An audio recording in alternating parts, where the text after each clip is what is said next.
Hi, I'm Mikey. And I'm Carter. Thank you for tuning in to Cataleski Productions this beautiful Friday morning. Today we will be looking at the recent plane crash and the survival story that comes along with it. Everybody knows that the plane crash occurred. What they don't know is where, when, and how the boys learned to survive together throughout their journey. Carter and I have had the opportunity to analyze the story of the boys through a psychological lens, and we are here to tell you everything. Nothing will go unsolved. I'm on the edge of my seat, but first, let's start off with some background information on the incident first. What we know is that a group of boys were being transported out of the United Kingdom for safety due to bombings that Germany had laid on them. Mid-flight, the plane crashed for an unknown reason on an unidentified island that coincidentally also hasn't been identified, and that has no human life on the island. At that point, every single kid somehow miraculously survived the crash with absolutely no injuries. It blows my mind. However, sadly, the pilot did not survive, meaning there were no authority figures on the island. The kids were forced to learn to survive on their own until rescue. We found that this incident correlates to Solomon Ash's experiment on conformity. His experiment tested how conformity has an effect on people's judgment and individuality. We see this in the plane crash as the boys were forced to choose between Ralph's tribe or Jack's tribe. I think what we're trying to say is that although Ralph is a better leader, it is clear that through the use of a psychological lens of conformity, the boys were influenced to join Jack's tribe, and they'd rather be liked than stay in Ralph's tribe and be right. We will first be looking at how the boys immediately assigned Ralph as leader and followed him.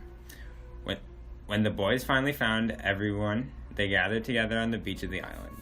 We were told that they held a vote for who would be leader and hold order throughout the tribe. The vote was held between two of the older boys on the island, Ralph and Jack, one of which we have here today. Ralph was victorious and voted chief, leaving Jack and his choir boys to be the tribe's hunters.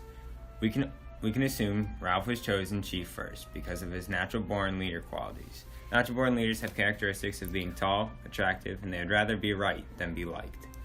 Natural-born leaders are usually chosen over the other competitors because of their appearance and the vibe they give off, not knowledge. We asked the sorts, who wanted to remain anonymous, a couple of questions about Ralph and his first initial thoughts about him.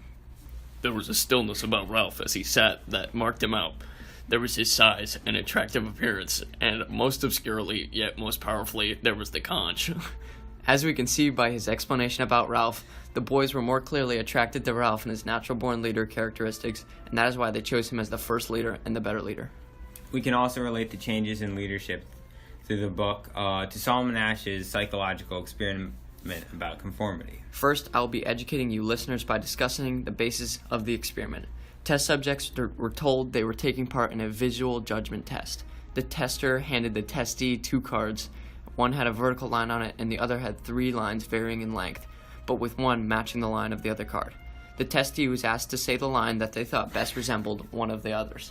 Solomon Ash conducted this experiment using 50 male volunteers.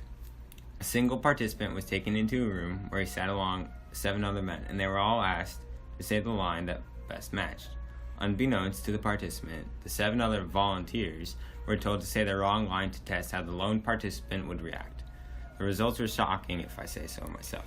Ash found that on average, 32% of the males conformed to saying the wrong line. Ash then repeated his trial to back up his first staggering findings. 12 trials later, he found that 75% of the participants all conformed at least once, and only 25% stuck with their gut. This really shows how people can conform their own opinion just to match that of someone else's, and be liked. This says a lot about what our society's values are, and that they prefer to be liked rather than what they know and feel or being right. This experiment relates to the first part of the leader situation in the book. The first part of Ash's experiment explains before the test subjects make their final decision, they know what the right answer really is, but they chose otherwise just to be liked by the others. The boys all voted for Ralph because they knew that Ralph being leader was the right decision at the time, not because the boys wanted to be liked by the choice they made.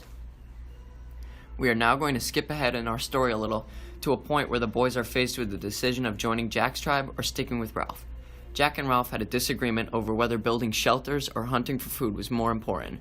After the dispute between Ralph and Jack, Jack storms off in a fit of anger, and we have him here in the studio today to go deeper into the detail of what he was so ruffled up about. God, that Ralph knows how to make me mad. All this talk of shelters being more important is death to my ears. Hunting is clearly the more important task at hand. How are we supposed to live without meat? And who else is going to hunt for it? Definitely not some softy, cough, piggy. I was very flustered at this moment, cheeks red, cheek sunk back in, I was not happy. So then I questioned Ralph's authority. I stood up with the conch in hand, pointed to the air, and yelled, "All right then, who thinks Ralph ought to be chief?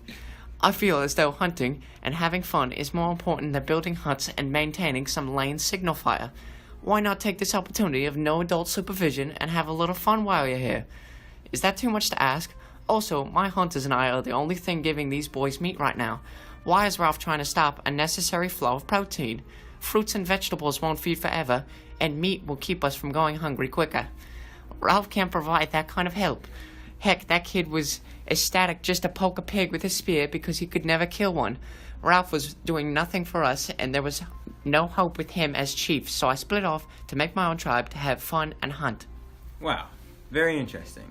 So tell me, Jack, it takes a certain level of confidence to be able just to leave a tribe, go off on your own, not knowing if anybody's actually going to follow you. Did you know that the boys were going to join? Because nobody switched immediately, right? "Well, Mikey, that is correct. When I first stood up to Ralph during the meeting, I stormed off by myself. No one immediately jumped up to follow me. It took a little bit of time for the boys to realize what the right decision was if they wanted to have fun and enjoy themselves. I knew that once Roger came to my side of the island and joined my tribe, other boys would filter in and conform to me. The choir boys, or my hunters, they were next, and after that, boys came at a constant rate until it was only Ralph, Piggy, Simon, Sam, and Eric, and a couple little ones in Ralph's tribe. At this point, the boys that follow me are at my fingertips. They do anything they can to satisfy or please me. My point is proved when Roger deliberately pushed the rock off a cliff, crushing that lame Piggy. That situation must have sent multiple shots at Ralph. First being that Ralph's friend is all by himself, with no one on his side anymore. Ralph is on his own. This also shows him I will stop at nothing, and neither will my followers, so you either follow us or get trampled in our wave." Jack, thanks for your time, and we didn't mean to get you fired up again. "Don't sweat it, fam. See you guys later." Jack used tactics like persuasion and peer pressure to get others to ditch Ralph with him. He said that his tribe would have fun and that they'd always have food and a fire. This was a wise tactic due to the fact that food was in a shortage, and I wouldn't doubt the boys would have loved a nice meal. It is evident there are different goals as leader between Ralph and Jack. Jack clearly values having fun, but getting meat in the meantime, and Ralph values being rescued and going home. Now I'm going to yoss this over to Mikey, who's going to relate this situation to Ash's experiment again. As we stated earlier, the leader's situation has been back and forth throughout this exclusive story that you can only listen to on Cataleski Productions. In Jack's case, his tribe development was based off the second part of Solomon Ash's experiment. That is, the point of the experiment where the test subjects choose the wrong answer of the line just to be liked by the other test subjects who also chose the wrong answer. This is known as the theory of conformity. Conformity is the act of matching attitudes, beliefs, and behaviors to group norms. I think I see what you're saying here, Mikey. You're saying that because the boys conform from Ralph's tribe, which is theoretically the right answer, to Jack's tribe, which isn't the right answer, but because other boys already switched, that they thought they would be liked more by Jack and the fellow tribe members if they switched. Exactly. The second part of Solomon Ash's experiment relates right to the switching of tribes in our story. Conformity can be a very powerful aspect of the story, whether it occurred in a good or bad way, which transitions very well to our third part of our report, the regret that turns into savagery. It is known that most people would rather be liked than right, specifically the younger generation. However, when somebody chooses to be liked by others than right, it causes them to be wrong, and they may even regret their decision. I think I understand what you're getting at here. You're saying that the kids on the island who did conform to Jack's tribe were the boys who would have rather been liked than right, as we explained earlier. And even though they were having fun and doing what they wanted to do with Jack as chief, they were going to run into a couple problems because the overall decision they made was wrong. That's true. There was one key component that we were told about Jack's tribe forgot about.